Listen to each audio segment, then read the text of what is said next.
இதுக்கு கோச்சிங் சென்டர்னு வச்சுருக்கானு தெரியுமா? இந்தியா முழுக்க 1,00,000 கோடிகள் சம்பாதிக்கிறாங்களாம். அப்போ நீட்டு ஏழைகளுக்கானதா, 1,00,000 கோடி சம்பாதிக்கிற திருடர்களுக்கானதா? ஒரு அரசாங்கம் ஐபிஎஸ்க்கு கசியுது, ஐஏஎஸ்க்கு கசியுது, யூபிஎஸ்க்கு கசியுது, நீட்டுக்கும் கசியுது. வெக்கமாக இருக்கிறது இல்லை? என்ன தேர்வு முறை? அப்புறம் பாகிஸ்தான்லேருந்து இருந்தால், பங்களாதேஷ்லேருந்து வந்தால், சீனாவிலேருந்து வந்தான்னா அப்புறம் எதுக்கு நாக்கு வடிக்க வர்றான்னு பெரிய மாநாடு நடத்துகிறோம். இந்தியா பூரா நீதியரசர்கள், கல்வியாளர்கள், மருத்துவ ஆளுமைகள், திரைத்துறையினர், இப்படி எல்லாத்தையுமே அழைச்சி ஒரு பிரம்மாண்டமான மாநாடு. நீட்டு விலக்கு மட்டுமே எங்களுக்கு தேவைன்னு அனிதன் பேரில் பண்ணோம். சார், இப்போ புது அமைச்சர் பதவி ஏற்றிருக்காரு. அதை பற்றி உங்களோட கருத்துக்கள் என்ன? யார் புது அமைச்சர்? ஒரு ஆர்எஸ்எஸ்லேருந்து ஒரு கல்வி அமைச்சர் அவர் டெல்லியில் சார். சரி, அதை பற்றி என்ன கருத்து சொல்கிறது? அதை பற்றி என்ன கருத்துக்கள் சொல்லணும்னா, ஏங்க எங்களுக்கு நீட்டு தான் விளக்குங்கிறோம். அந்த இடத்துல எந்த குதிரை உட்காந்தாலும் எங்களுக்கு கவலை இல்லை, கழுதை உட்காந்தாலும் எங்களுக்கு கவலை இல்லை. அப்போ நீங்கள் நல்லதை பேசுறதுக்கு, நல்லதை செய்யறதுக்கு தான் வாக்கு உறுதி. வாக்குறுதி போயிடுச்சுன்னா, செய்ய முடியாதுன்னா எதுக்கு தரணும்? அப்போ அந்த வாய்க்கு இது வடிவேல் சொல்கிறது மாதிரி அது என்ன வாய்? நல்ல வாயா? இனிமேல் எங்கள்கிட்ட வாழாட்டுனா நாங்கள் வளர்க்குற மாடாக மட்டும்தான் இருக்கணும். வேற எவன் வாழாட்டினாலும் இழுத்து வச்சு ஒட்ட நறுக்கோன்னு கோட்டையில் நான் பேட்டி கொடுத்துருக்கேன். ஆச்சி மசாலா, எந்த சமையலும் ருசி தேடும் ரகசியம். 20 ரூபாய். அது இது அப்படி இப்படின்னு எப்படி பார்த்தாலும் இதுதான் ஹிட்டான ஆஃபர். போர்வைக்கால அட்டகாச ஆடியோ ஆஃபர் ஸ்டார்ட் ஆகிருச்சு. போர்வைக்கால பொருட்கள் வாங்கி 1 கோடி மதிப்புள்ள கிஃப்ட்ஸ் வின் பண்ண வாய்ப்பை பெறுங்க. வணக்கம் சார். வணக்கம். எப்படி இருக்கீங்க? நல்லா இருக்கேன். கண்டிப்பாக சார். சார், இப்போ பார்த்தீங்கன்னா தமிழகத்தில் தொடர்ந்து இந்த சிஜேபி போராட்டம் அப்படிங்கிறது இன்னமும் போராட்ட களங்கள் சூடு பிடிச்சிக்கிட்டே இருக்குது. என்ன காரணம்னு பார்த்தீங்கன்னா, ஃபேர் நீட்டுங்கிறத விட பேன் நீட் அப்படிங்கிறது தான் தமிழகத்தில் இருக்குது. என்ன காரணம் சார்? ஏன் இந்த ஒரு வேறுபாடு ஃபேர் நீட்டுக்கும் பேன் நீட்டுக்கும்? ஏன்னா அவங்களும் ஃபேர் நீட் தான் கேட்குறாங்க. ஆனால் தமிழகத்தில் மட்டும் ஏன் பேன் நீட்? அதுலேயே இந்த பால நிலத்தில் போராடிய மாணவர்கள் இதுவே இரண்டு குழுக்களாக பிரிஞ்சிருக்காங்க. அதை பற்றி உங்களோட கருத்துக்கள். ஏன் இவங்களுக்குள்ளேயே ஏன் இவ்வளோ ஒரு போட்டி? இதில் இன்னொன்று இருக்குது. பேன் நீட்டுங்கிறத விட நீட்டு விலக்குங்கிறது ஒன்று இருக்குது. நீட்டு விலக்குன்னா எங்களுக்கு தமிழ்நாட்டுக்கு தேவையில்லை அப்படிங்கிறது.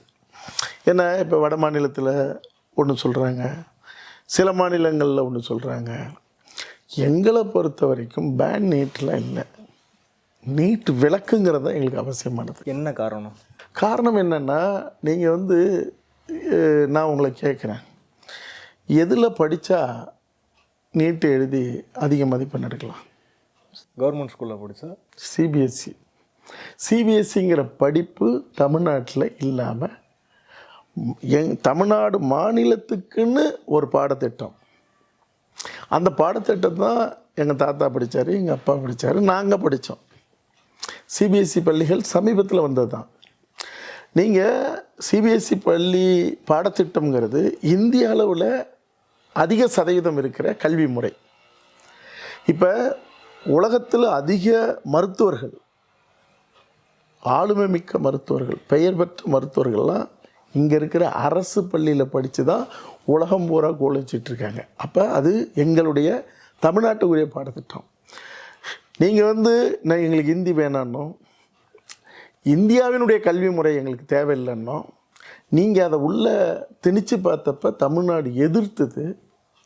இப்போ நீங்கள் எல்லா வழியிலையும் போராடி உள்ளே வர முடியலங்கும்போது நீட்டை கொண்டுட்டு சிபிஎஸ்சி பாடத்திட்டத்தில் தான் படிக்கணும், படித்தா தான் நீங்கள் நீட்டில் ஜெயிக்க முடியும்னு சொல்லி நீங்கள் இந்த பின்வாசல் வழியாக திருட்டுத்தனமாக உள்ளே பூந்தது தான் இந்த நீட்டு, இந்த நீட்டினுடைய தேர்வு வரைமுறை, இது எல்லாமே.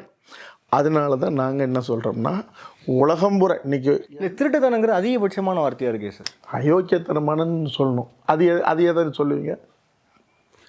அருவருப்பானன்னு சொல்லணும். இதே எது சொல்லுவீங்க?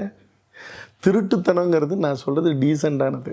அதனால் நீங்கள் கல்வி ஏற்கனவே எதில் இருந்தது? மாநில பட்டியலில் தான் இருந்தது. எவனை கேட்டுட்டு பொதுப்பட்டியலில் மத்திய அரசு கட்டுப்பாட்டுக்குள்ளே நீங்கள் எடுத்துகிட்டு போனீங்க? இங்கே எவனாவது கொடுத்தானா?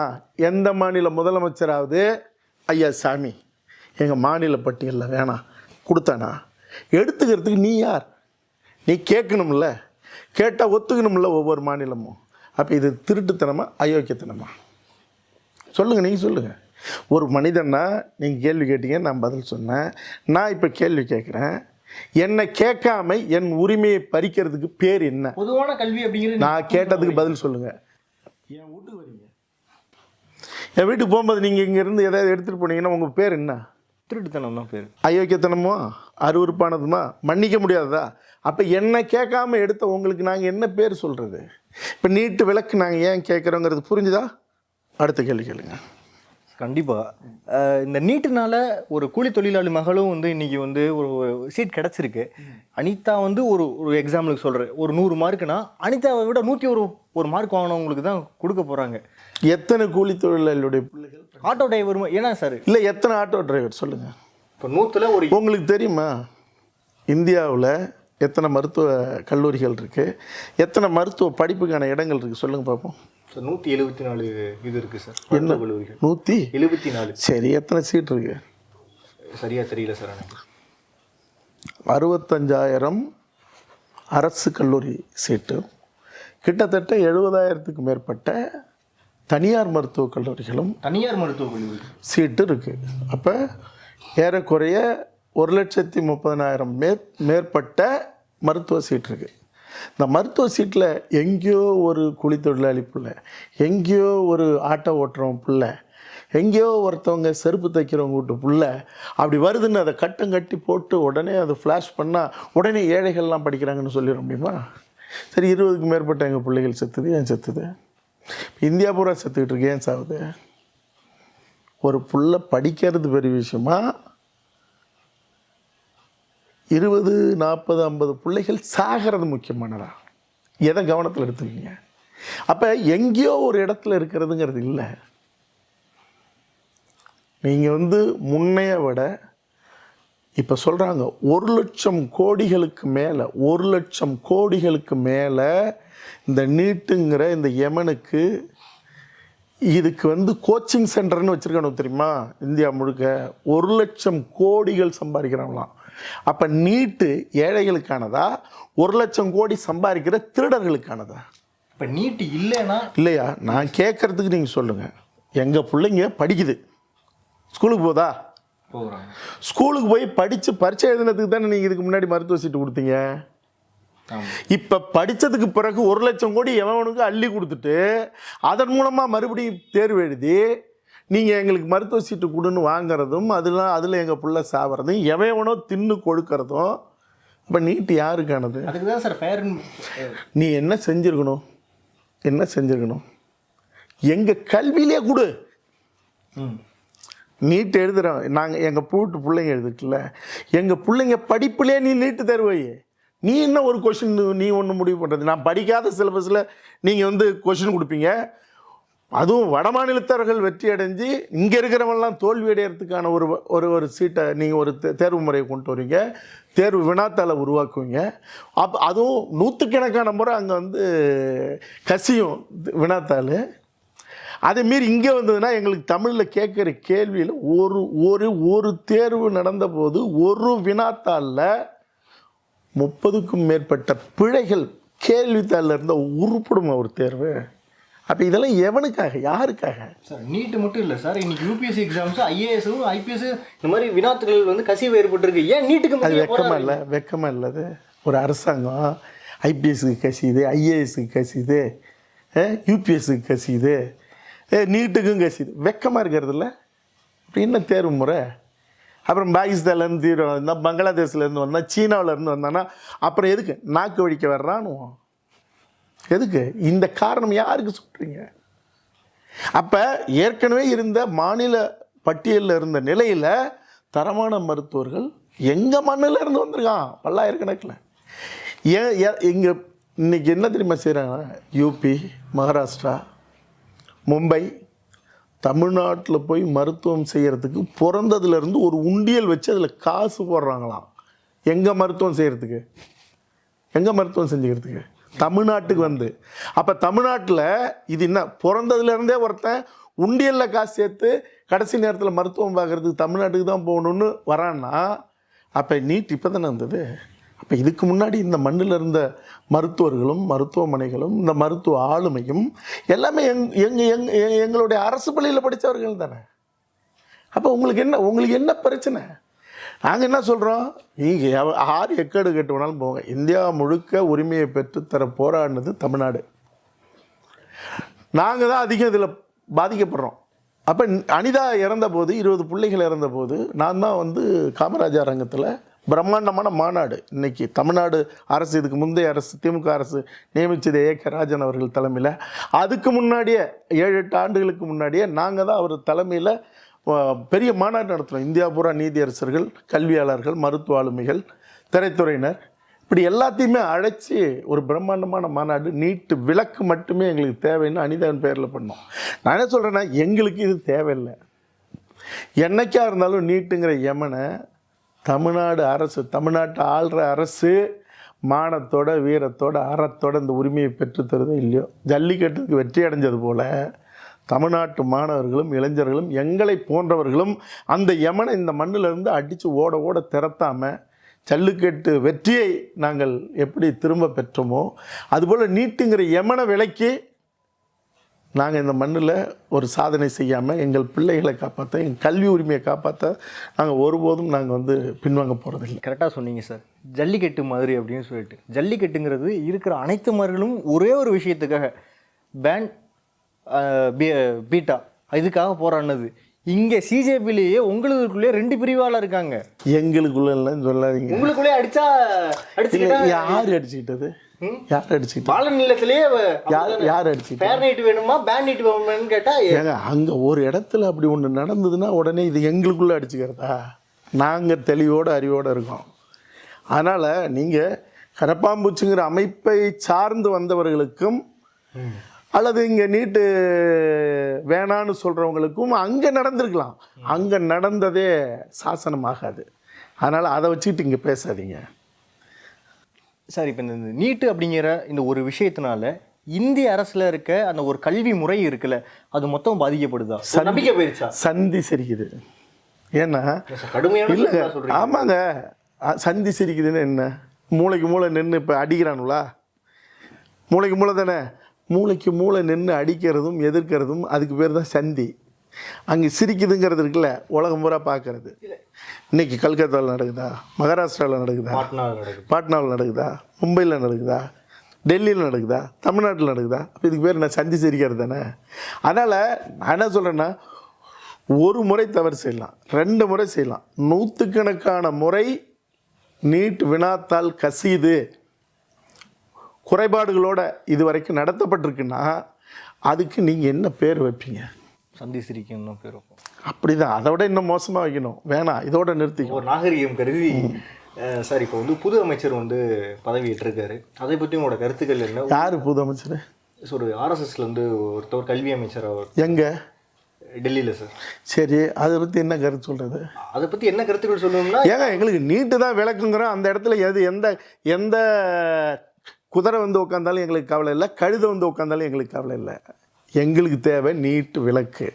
அதை பற்றி நான் என்ன கருத்து சொல்கிறது? நீங்கள் அதவே நீங்கள் வந்து ஒரு முக்கியமான கோரிக்கையை எடுத்து போராடவே இல்லையா? எதை? கைது அவரை வந்து நீட் விலகுனதுக்காக வந்து யார்? நாங்கள் என்ன தர்மேந்திர பிரதான் விலகணும்னு நாங்கள் கோரிக்கை வச்சோமா? டெல்லியில் இருக்க மாணவர்கள் அவங்க வச்சாங்க, அது அவங்களுடைய விருப்பம். அவங்கள நான் கொச்சைப்படுத்த விரும்பல. எங்களுக்கு யார் அந்த இடத்துல உட்காந்துருக்காங்கிறதெல்லாம் கவலை இல்லை. எங்களுக்கு தேவை நீட்டு விளக்கு. அதை தமிழ்நாடு அரசு, எந்த அரசு உட்காந்துருக்கோ அந்த அரசு செஞ்சதுன்னா அது ஒரு மானமுள்ள அரசாக இருக்கும். அவ்வளோதான். அவங்க மட்டும் எப்படி சார் செய்வாங்க? அவங்க மட்டும் செய்யலைன்னா நாங்கள் நீட்டை நாங்கள் வந்து விளக்குறோம், இல்லாத ஒழிக்கிறோன்னு சொல்லித்தானே எல்லாருமே ஆட்சிக்கு வராங்க. செயல்முறை படுத்த முடியாது சார். படுத்த முடியாதுன்னா அப்போ எதுக்குங்க வாயால் எதுக்குங்க பேசுறது? எதுக்கு பேசணும்? வாய்ங்கிறது எதுக்கு? எதை வேணாலும் பேசுறதுக்கா வாய்? இப்போ எதை வேணாலும் தின்னுருமா? அப்புறம் சொல்லுங்கள். அப்போ நீங்கள் நல்லதை பேசுகிறதுக்கு, நல்லதை செய்யறதுக்கு தான் வாக்கு உறுதி.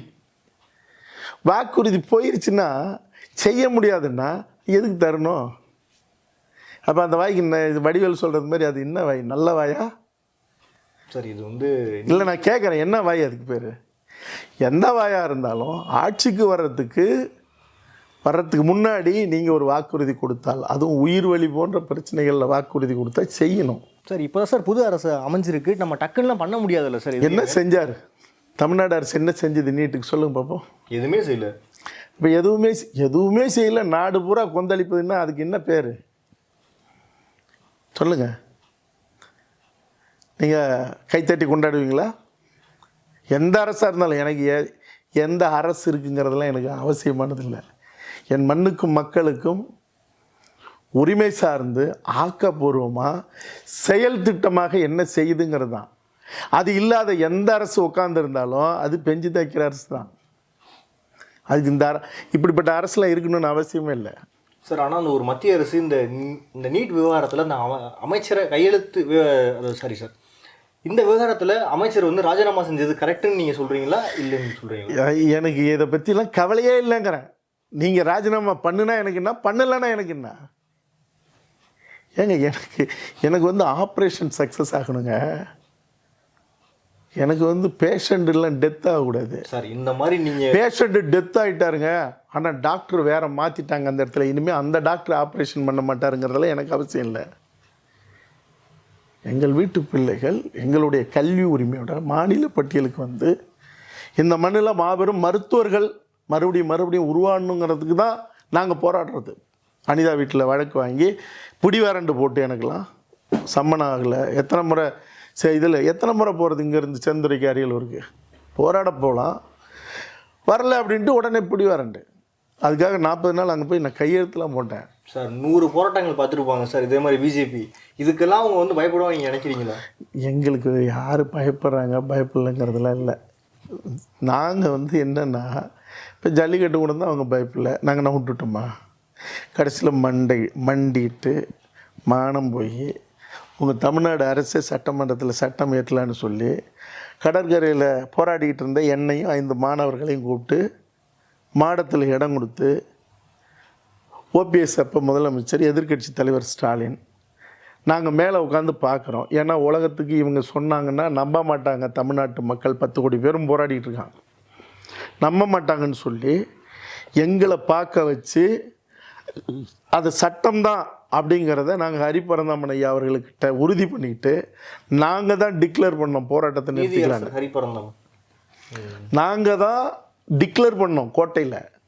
இப்போ எடுத்து பாருங்கள், யூடியூப்பில் இருக்கும் நான் பேசுனது.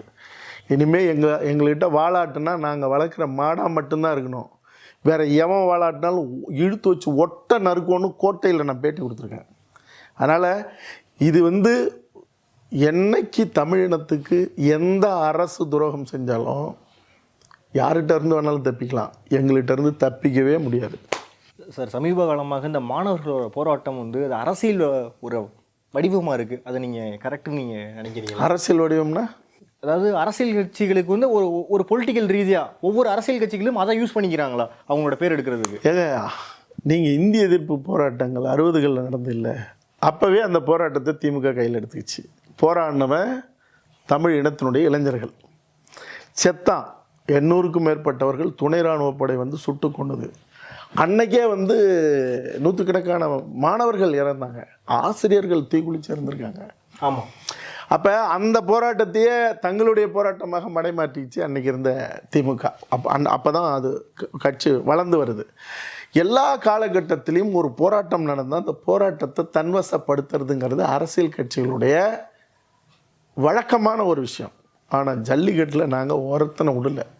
கரைவேட்டி கட்டிக்கிட்டு ஆள் வந்தாலும் சரி கார் வந்தாலும் சரி அந்த இடத்த விட்டு கடற்கரையில் ஓட அடித்து துரத்துறோம்.